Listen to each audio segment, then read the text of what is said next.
चुनाव हो गए, सरकार भी बन गई। नरेंद्र मोदी ने तीसरी बार प्रधानमंत्री पद की शपथ ले ली और मंत्रिमंडल भी बन गया। इन चुनावों में बीजेपी की आंखें तो जरूर खुल गई होंगी और आईना दिखाने का काम आरएसएस ने कर भी दिया है। हाल ही में आरएसएस राष्ट्रीय स्वयंसेवक संघ कार्यकर्ता विकास का समारोह हुआ था, जिसमें संघ प्रमुख मोहन भागवत ने कुछ ऐसी बातें कही जिसकी उम्मीद नहीं थी।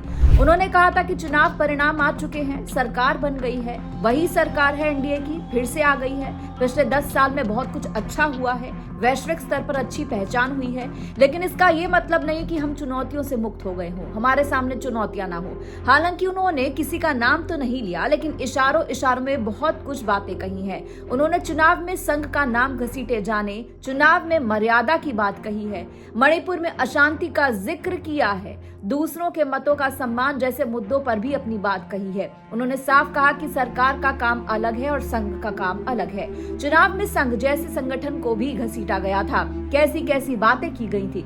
और दूसरी बात ये भी है कि आधुनिक तकनीक का गलत इस्तेमाल किया गया, ये बात भी उन्होंने कही है। यानी कि आरएसएस अच्छी तरह जानता है कि क्या कुछ चल रहा है और क्या सही है और क्या गलत है। ये कहीं ना कहीं एक सीधा सा आरोप है। चुनाव जीतने के लिए जो भी तरीका अपनाया गया वो ठीक नहीं था, साम दाम दंड भेद जो भी हो। हालांकि चुनाव जीत नहीं पाए, लेकिन गठबंधन की सरकार तो बन गई, वो भी बीजेपी की अगुवाई में। साथ ही साथ संघ प्रमुख ने कहा कि पिछले 10 साल में बहुत कुछ अच्छा काम हुआ है, प्रतिष्ठा बढ़ी है, विज्ञान संस्कृति के क्षेत्र में हम आगे बढ़े हैं, लेकिन इसका मतलब ये नहीं कि हमारे लिए चैलेंजेस खत्म हो गए हों।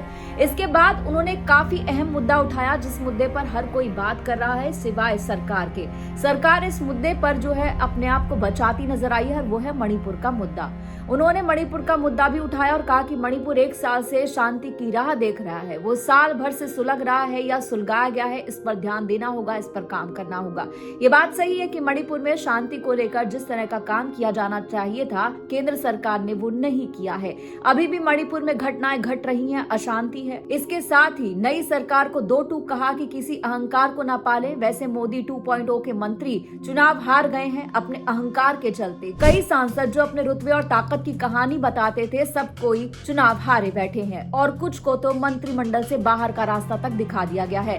संघ प्रमुख ने कहा कि काम करो, जनता के लिए करो, लेकिन अहंकार मत पालो। अब देखते हैं कि ये बात कितनी घुसती है इस बार के नए मंत्रिमंडल में, इस बार की नई सरकार में। देखते हैं इस बार के चुनाव नतीजों से क्या सबक मिला है। इस वीडियो में इतना ही। नमस्कार।